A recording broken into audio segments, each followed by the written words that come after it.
Yeah, so my name's John. I work at the Institute for Sustainable Futures at UTS, and I coordinate what we call our analytics team, which is sort of one of our cross-cutting teams that touches on a lot of the areas that you've just introduced. So we work a lot with the energy team, but also with the water team, our buildings group, phosphorus, all sorts of things. And it's basically our nerd group for processing a lot of data and trying to lead to instrumental policy outcomes and recommendations. So I guess what I wanted to to provide an overview of today is this cluster of activities that I call eco-hacking, which is essentially applying data science, data modelling, simulation to finding better solutions to environmental challenges with a particular focus on cities.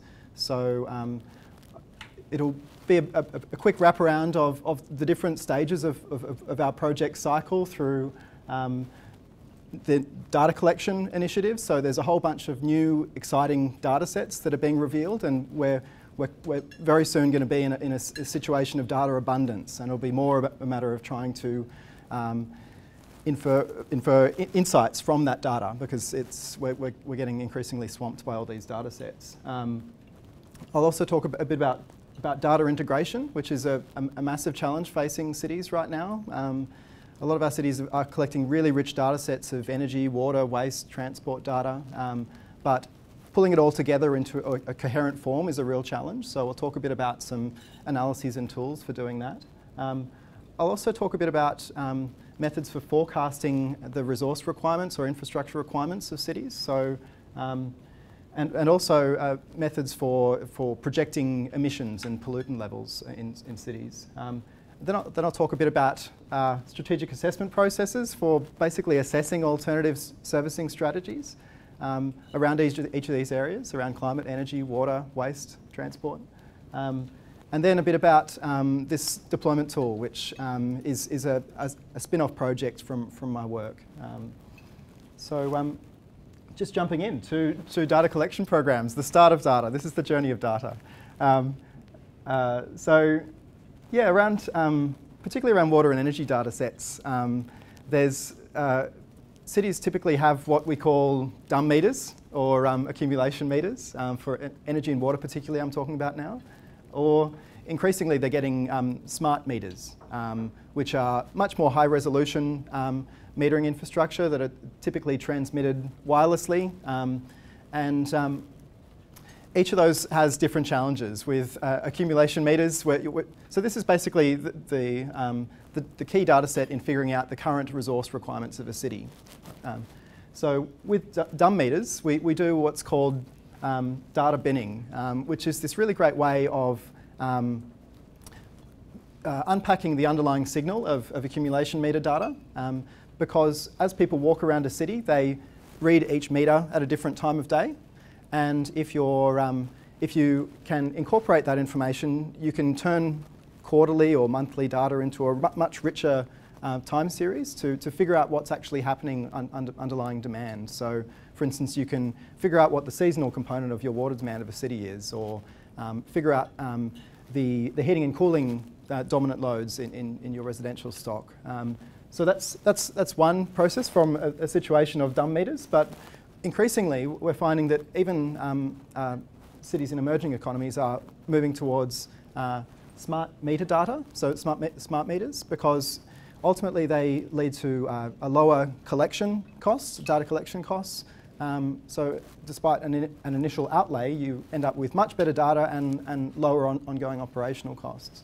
And so one of the key challenges with this smart meter data is it's incredibly rich. So you have to, you've got quite a high resolution of data, which means to try and unpack the insights from that data is a whole different challenge. So a really exciting area right now in the terms of analytics is what's called non-intrusive load monitoring, or meter deconvolution, or it's called a number of things, but it's basically trying to get a meter across a whole household or a building, and then split that into the appliances that are driving that demand, and then going further and then saying, well, how long are they showering for in this city? What are the thermal set points of their HVAC systems? Or you can increasingly we'll be unpicking these really rich details about how people are using energy and water particularly, but we're also doing similar work with the transport sector in, for instance, integrated ticketing systems, how to process that data to pull out these really rich stories about what's happening with how we use our infrastructure. Another really exciting area right now is machine vision. Pulling out interesting information about how a city is made up out of aerial photography. So increasingly, you can infer the building footprints across a whole city. You can figure out how much vegetation is in that city, what area of roads, which proportion of households have solar installed on their rooftops, all using these machine vision processes combined with augmenting data sets around things like LiDAR, which is basically light radar, and also government data. So in Australia, we're about to have a data set of the building geometry, the height, the roof geometry, the presence of solar, the presence of a pool, of every single household across Australia. And this is an incredibly efficient process when done on scale, and this is the sign of what's to come in terms of the data to inform strategic decision making around environmental decision making. The next challenge, I guess, is how to pull all those data sets into an integrated access point that you can then do those strategic decision making processes around. So this is sort of a bit of a overview of some of the tools that we've been playing in at ISF. Basically, you've got, when we approach a city, typically they've got a whole bunch of spreadsheets. They've probably got a whole bunch of PDF files. PDF files are where data goes to die. You actually can't actually do anything with a PDF file, but it's still the most popular way of publishing data. So one of the processes we go through is to try and reveal the richness of the data they already hold. And typically we try and get what's called a CSV file or a flat spreadsheet file, as that's the main format that they currently have their data sets. And what we do is we apply this technology called CCAN, which is an open source data platform technology, which grabs this spreadsheet file, figures out its underlying structure and turns it into a database structure, and then that can then be analysed and accessed online. Whereas a PDF file, it's only readable by a human, which means that it'll never actually have the full power at its disposal. Another technology that we've been exploring at the moment is SEED, which is a really great project funded by the US Department of Energy to basically provide a point for a city to upload all of their building attribute data, but also meter data, to connect those different data sets into a coherent integrated record, and then publish it in a way which is secure, protects people's privacy, business confidentiality, but at the same time exposes individual record level data sets particularly around energy data, but we think it's got a lot of potential for water performance data and other building performance data metrics. Because historically, when we've tried to publish data, the key problem is privacy and confidentiality, whereas this has some really great protections to secure that. Another technology that we've been playing with for integrating data is called TERRIA, T-E-R-R-I-A, which is developed by one of our national scientific institutions, the CSIRO in Australia. It's basically a space and time visualization tool for data.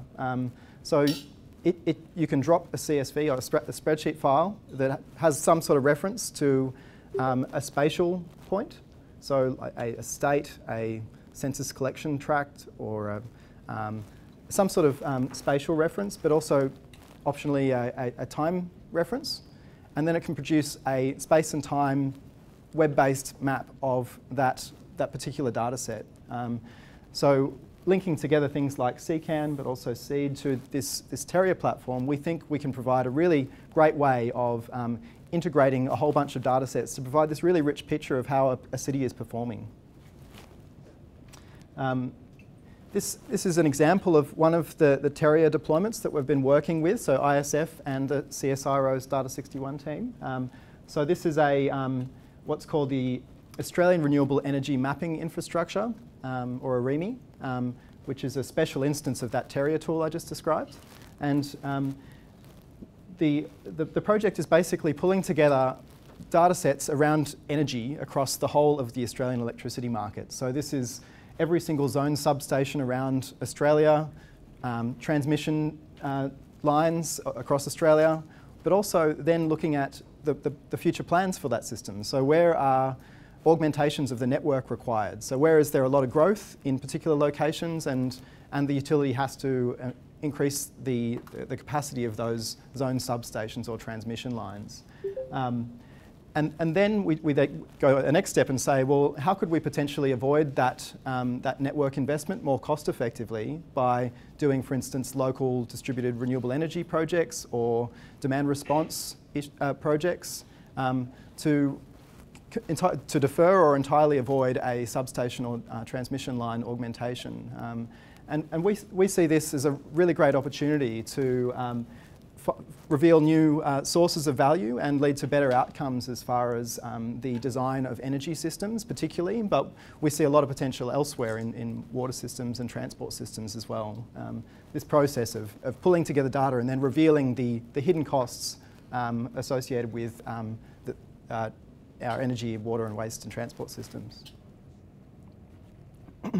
Here's another example. This is I pulled together an example from your local Washington DC. This is not our work, but it's an example of the same underlying technology or cesium being applied to map for instance, the energy intensity of building structures, or the retrofit opportunity associated with window interventions across a whole city, using 3D building models, overlaying that with heat maps and an abundance of data so that city planners can basically identify where in the city the real opportunities are. And that's really a sign of where I think things are going. I guess the next component of our story of data is once we've got this rich picture of how the city's currently performing, having a look at where it's going to go in the future. So one of the areas that my research focuses on is a set of analyses called end-use forecasting, which is this bottom-up forecasting approach for simulating the future resource requirements of a city. So in the city, how will buildings change in the future? How will appliances change? How will appliance behaviours change? And how will that then translate through to the energy, water, waste, transport requirements of that city? So on the left is an example of a little energy simulation. This one's for a building, but it provides an example of, so you basically calculate the ownership levels of fridges and what's the makeup of that fridge stock in terms of how old it is and the performance levels over time. And then using that as a bit of a launching point and then simulating how those appliances will turn over in the future. So how quickly will those fridges be replaced by potentially more efficient models? And using these processes, you can get a really good lead indicator of the resource requirements of a city, whereas the conventional approaches currently applied by city planning groups, they use a statistical approach, which is usually backward-looking. So it's typically a lag indicator, whereas these techniques have the potential to be a very strong lead indicator. We know if the buildings and appliances policies that are currently in place remain, that we can expect efficiency potentials to continue to be yielded over time. But to do that accurately, you need a whole bunch of data, which is why we're going on the journey of data today. But even in the absence of intervention, a really good forecast can avoid infrastructure augmentation because you've got a better picture of what's happening in the city. The example on the right is a regional town in in Australia. It's an end-use forecast for water. So we've simulated the water requirements of the appliance stock, but also the water requirements associated with irrigation in that city. Then we're able to provide a really great sandbox to play with different policies. So what if we introduced a building code that required xeriscaping or local drought-tolerant grasses, for instance, or what if we introduced a different appliance policy or building policy? Then we can see how that would then eventually lead to different outcomes in terms of the sustainability of that city. This sort of provides a bit of a picture of how those models that sit underneath work. So it's basically takes a cohort of appliances that are purchased each year because new buildings are installed or appliances or buildings are replaced or retrofitted. And then we basically track the lifetime of that cohort of appliances or buildings as they're slowly replaced over time. Then we can draw a cross-section in each year and say, well, what's the age distribution of those buildings and appliances, and then how will that translate through to energy and water requirements. So the example on the right is one of these models simulating the turnover of toilets in Australia. Toilets is one of our success stories in Australia. You've got very inefficient toilets here. A giant full bowl full of water that's, anyway. Whereas in Australia, we introduced dual flush toilets back in the 80s, and then there's been subsequent waves of increasingly efficient toilets over time. And that's led to a dramatic reduction in the water requirements of toilets in Australia, which then has follow-on benefits both in the water system but also in the wastewater system as you have reduced volumetric loads. So this is talking about that scenario analysis. So in this example, this is the appliance water load across Australia. And it's basically some work we did for our Federal Department of Environment to simulate the impact of a water efficiency labelling and standards program. So they already had some policies that were in the mix, and we simulated how that would have eventuated in the absence of this new policy. And then we changed those policy levers to introduce these new water appliance labelling and standards, and then looked at how that would lead to a reduction in water loads across the whole country, but then how does that pass through to water bills? How does that pass through to energy and greenhouse gas reductions and bill reductions to those households? And the savings are significant. So for instance, a showerhead appliance standard program leads to massive energy savings. People don't realise how much of their energy bill is actually their shower. So an efficient showerhead leads to massive energy bill reductions, which then translate to a better cost of living. So all these things sort of fit together into a much larger systems picture. This next one is sort of, you might have heard them referred to as McKinsey curves. McKinsey didn't invent it. It's been around for a long time, but they've sort of popularised this whole idea of abatement cost curves for greenhouse gas. But you can apply the same principles to water systems, to energy systems. So the example on the left is a water abatement cost curve. So this is a water cost curve, which is basically basically a really simple picture of the costs of a range of different interventions. So the vertical axis is the dollars per drop, basically, and the horizontal axis is the amount of water you get out of those different measures. So the much wider ones are much bigger amounts of water, and the higher ones are more expensive per drop. And it includes both demand-side opportunities as well as supply-side opportunities, and that was the key innovation of this analysis, because what these analyses typically reveal is that reducing demand through efficiency measures, for example, is much more expensive than increasing supply capacity or network capacity of these systems. The example on the right is a similar example for energy. It's a bit dated because the solar is quite expensive, but it's trying to include the systems costs associated with different generation technologies, because if you've got a coal generator that's really far from a city, it has embedded network costs that aren't the same as a solar PV system on your rooftop. And adequately incorporating those costs leads to a much more informed outcome from a systems perspective. So these sort of analyses are quite informative from a policy perspective about how we choose among different ways of servicing cities with resources and infrastructure.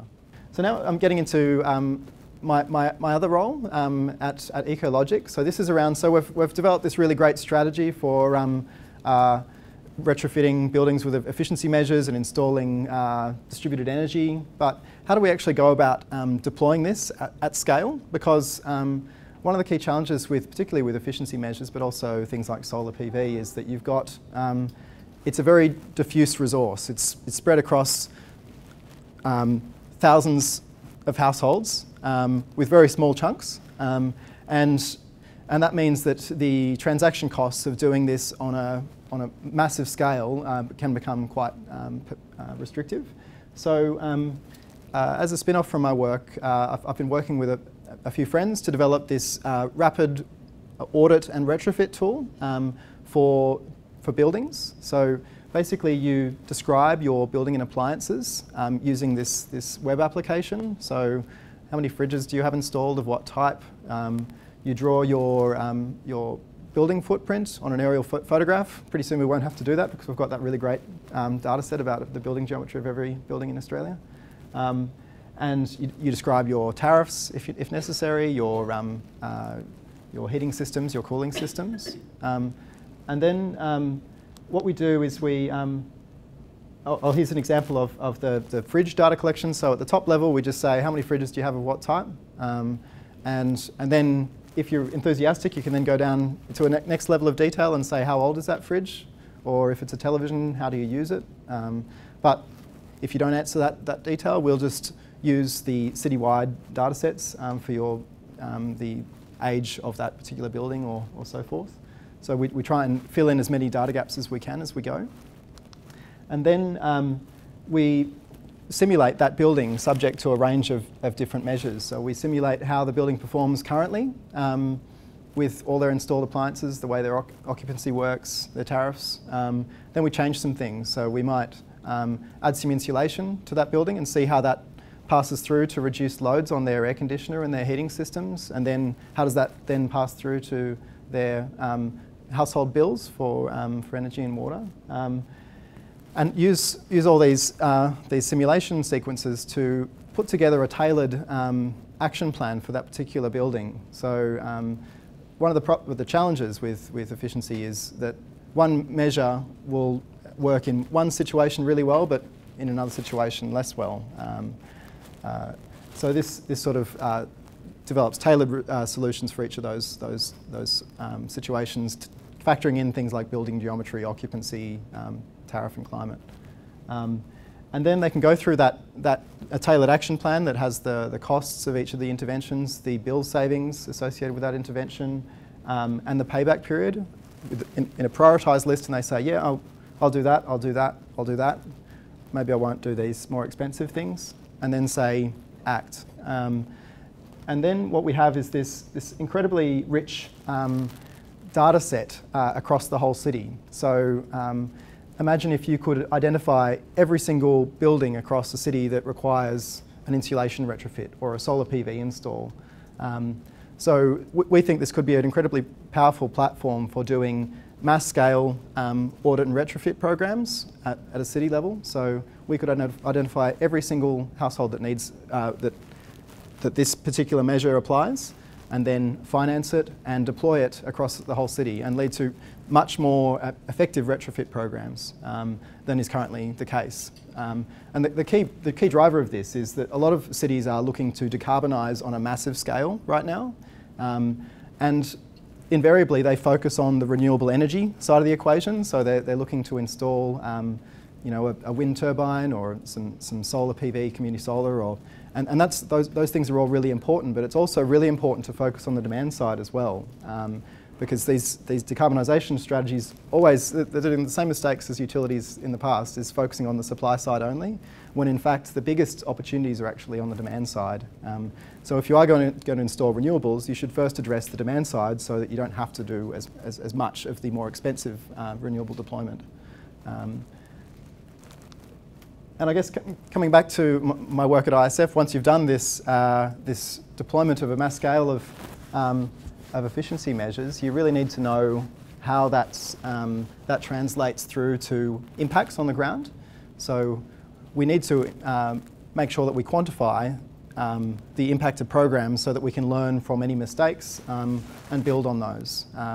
And so we've developed a sequence of algorithms to identify the changes in, for instance, energy and water demands associated with different conservation programs. That's a bit tricky because there's a whole bunch of stuff that goes on between before and after in a household. So we've developed some process. One of them is called matched pairs savings evaluation, where you get a participant household and a matched control, and then see how they diverge, and then do that over thousands of households at the same time to identify the program impact. And the power of this, of doing a really good evaluation program, is that the next time you go around that loop of revisiting your strategy, you know what worked and what didn't. We don't want to overpromise and underdeliver, and we want to learn from any mistakes that are made. So that's one of the key focuses of our analytics team, is quantifying what's actually happened on the ground. So I guess sort of pulling all that together is, although it sounds a little bit nerdy, but data is a really important input to effective decision making. In our experience, we've found that attention paid to the strategic decision making process will often lead to dramatically better outcomes in terms of affordability, desirability, but also sustainability for that city.